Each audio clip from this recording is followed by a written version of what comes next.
তখনই পূর্ণাঙ্গ পরিপূর্ণ সুসময় আসবে যখন বাংলাদেশের একটা মানুষও আর না খেয়ে থাকবে না, বাংলাদেশের একটা মানুষও বেকার থাকবে না। আমাদের এই 24-এর গণঅভ্যুত্থান তো হুট করে হয় নাই। আমরা যে এখন যে সুন্দরভাবে প্রোগ্রামটা করতেছি এটা একবারে তো হয় নাই, এটা হয়েছে অনেক ত্যাগের বিনিময়ে। অবশ্যই এখানে অনেকগুলো প্রভাবক ছিল। অ্যাডভোকেট রুহুল কবির রিজভী আহমেদ গতকালই ভারপ্রাপ্ত মহাসচিব হয়েছেন। উনি জন্মদিনে কেক কাটেন নাই। উনি কোনো দিন তার প্রকৃত যে জন্মদিন উনি নিজে কখনো কাউকে বলেন না যে আজকে তার জন্মদিন, এটা নিয়ে খুব বড় আনন্দের বিষয়। আমরা অনেকে দেখতাম না যে ফ্যাসিস্ট লীগের আমলে এই জন্মদিনের কথা বলে এক শেখ মুজিবের জন্মদিন উপলক্ষে তার বন্দনার জন্য 7,500 বই লিখছিল। এটা অফিসিয়ালি আনঅফিসিয়ালি 7,500 বই শুধু মুজিব বন্দনার জন্য।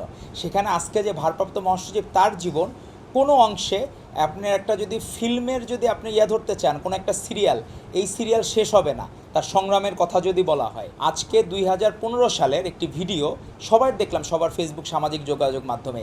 সেই জায়গায় স্বয়ং আমাদের তৎকালীন আমাদের আপসহীন দেশনেত্রী, যাকে দেখে সারা বাংলাদেশের মানুষ উজ্জীবিত হতো, যাকে দেখে এই রুহুল কবির রিজভী আহমেদের মতো ছাত্রনেতারাও রাজনীতি করতে উদ্বুদ্ধ হইতেন, দেশের জন্য ঝাঁপিয়ে পড়তে, এবং 84 সালে গুলিবিদ্ধ হতো, দ্বিধাবোধ করেন নাই আপসহীন দেশনেত্রীটাকে সাড়া দিয়ে।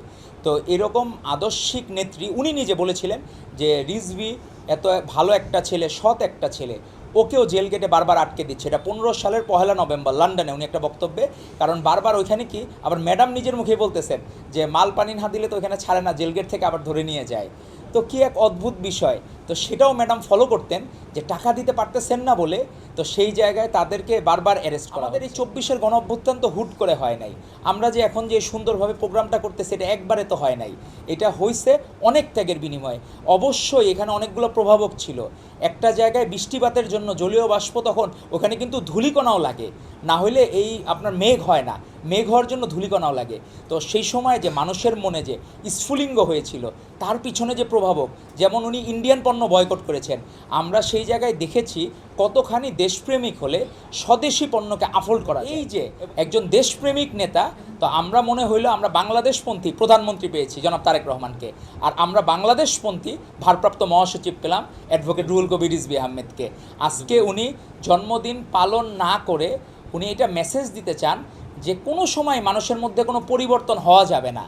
দুঃসময় ছিল এক সময়, ওই সময় উনি পালন করেন নাই, এখন আমরা ধরতেছি হাসিনা নাই, সেক্ষেত্রে আংশিক সুসময় ধরতে পারি, কিন্তু আমাদের পরিপূর্ণ বা পূর্ণাঙ্গ সুসময় এখন আসে নাই।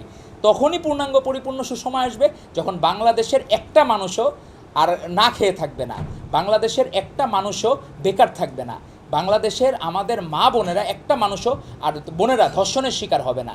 সেই দিনই আমরা প্রকৃত বাংলাদেশ উপহার পাবো, এবং সেটার জন্য সারা বাংলাদেশ সকলের সহযোগিতা প্রয়োজন।